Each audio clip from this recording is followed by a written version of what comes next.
My name is Lauren Bunn. I'm the STEM lab teacher at Camden Station Elementary. And just recently, I used the app Toontastic 3D with my second and third graders. So today, I wanted to share a little bit about this tech tool with you. So it is available both on iPads and on Chromebooks. I like the use a little bit better on iPads because the students can actually move around two characters at the same time with the touch screen, whereas on Chromebooks, you can only interact with one at a time. If you are working with a Chromebook, though, you're going to go to the Google Play Store, and it's already going to be there as soon as you click on it because it has been vetted by the district and pushed out.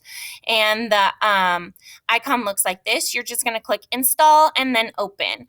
The only problem I had with this was there were a few older Chromebooks where I had to go into the settings and go to the Google Play Store and clear the cache and storage for the Google Play app, and then it installed perfectly. So if you have an older device that you're installing it on, that's the only issue you might run into. So let's take a look at this app. When you open it up,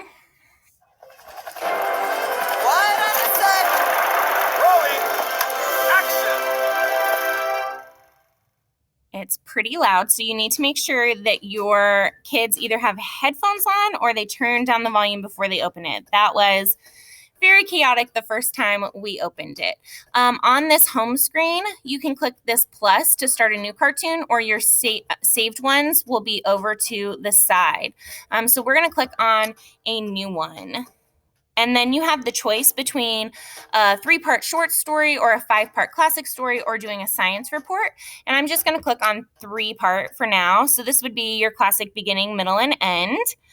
And so each of these parts works the same. So I'm just going to do the beginning, but I want to show you if your kids feel like they need more time to tell their story, you can add additional scenes, and you can choose if it needs to be another beginning, a middle, or an end by clicking that plus down there. And then you click your check when you're happy with what your storyboard looks like. So let's click on beginning. The beginning, where you introduce the characters and the setting of your story. Again, another reason headphones are great because you don't want to hear that 25-ish times.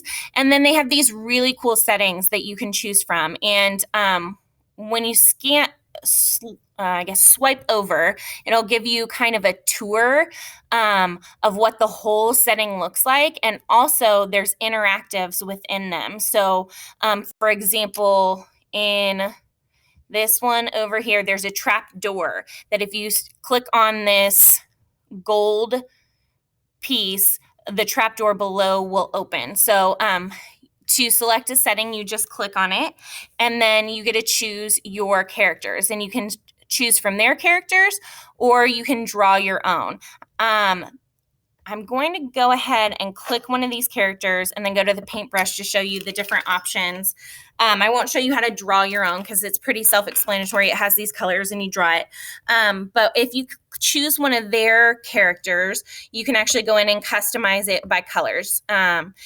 Or you can add your face by clicking here. And then it'll show up right there. And then when you're happy with it, you click the check.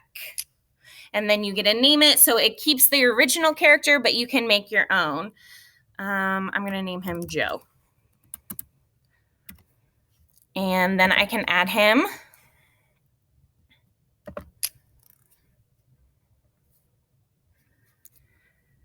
All right. And then I'm just going to click on a few more characters. And then I'm going to say, let's go. And it's going to put it into my setting.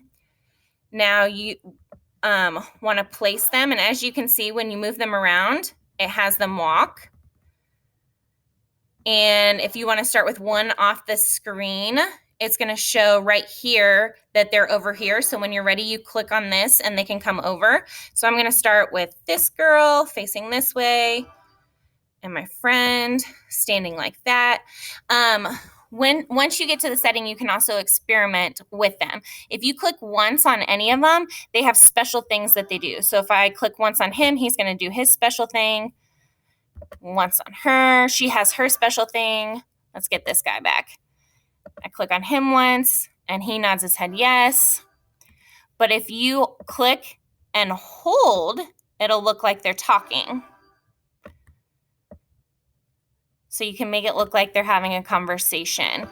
So I highly recommend. This actually is trickier than it looks for little ones. So before my kids started recording, I required them to practice moving their setting up the scene the way they wanted it, moving their characters around, doing their actions, and talking while clicking. And putting it where they wanted. All right, is there anything? Okay, so then once you have your characters exactly where you want them and you've practiced bringing them in at the correct time and talking to one another, you can click start to start recording, and it'll count down from 3.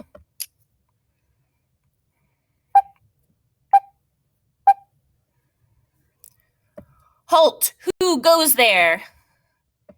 My name is Sue, and I'm just looking for my friend. Sue, here I am. So you just act out. And it's very funny because the kids use different voices, and it's a lot of fun. So when you're done with your recording, you just click this red button, and you only have a minute. And after you record, it'll show you what it sounds like. Who goes there? My name is Sue, and I'm just looking for my friend. Sue, here I am. So you just act out. And it's very funny because the kids use different voices, and it's a lot of fun. So when you're done with your recording, you just click this red button. You can hear that. And then you can click down here. Halt! Who goes there? It'll play on repeat, but you click down here on the different musics. Sue, here I am. And you can try them there. Act out. Let's try tense. And you click the check when you're happy. Sorry, I know that part was confusing. And then you go through the same thing with middle and end. And when you're done, you click finish, and you name. So I'm just going to say demo by Lauren Bond. And then you click the check, and it's published. Now, here's something I found. If you don't click finish, so it lets you watch it, but as you notice, it let me publish it with just one part. Even if your kids just record one part, have them finish and save it like it's totally done, because they might lose their scene. And you can totally go back and click edit and record and fill in those pieces. So that's what I recommend, is if you're able to only get one recording done in a day, go ahead and finish it and save it like it's ready to publish, and let them go back and edit it, or this might be gone when they come back the next day. So I'm going to go back to finish and save it. And I'm going to click out of watching my video.